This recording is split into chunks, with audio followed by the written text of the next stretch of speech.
In this guide, I'm going to show you how you can use launch control here in Forza Horizon 6. Before we do get into this guide, make sure to like the video and subscribe to the channel with all notifications on. It really does help the channel and it lets us know that you want more content like this. And if at any point throughout this guide you had any questions, just ask them down in the comment section below and we could help you out further. I'm going to be doing my best to reply to every single comment down there. First things first, go ahead and pause the game and you want to make sure that you have launch control actually enabled in your settings. So go ahead and make your way into your settings, go into difficulty, and you'll see launch control down at the very bottom. Go ahead and make sure that this is turned on.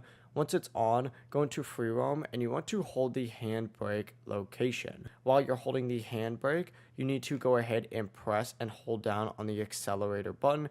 If you see the LC actually light up on there, that means you're using launch control. And actually, let me chill for 1 second. So these cars are right here.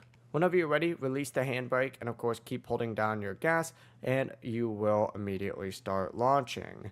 That's going to give you the best RPM for the launch as well. During races, launch control should activate automatically when the race starts as long as the setting is enabled, so just keep that in mind. That's going to be the full process right here. If you guys had any questions, ask them down in the comment section below and we could help you out further. I'm going to be doing my best to reply to every single comment down there. Before you do leave this guide, make sure to like the video and subscribe to the channel with all notifications on. It really does help us out and it lets us know that you want more content like this. We'd greatly appreciate it. Have a great rest of your day though.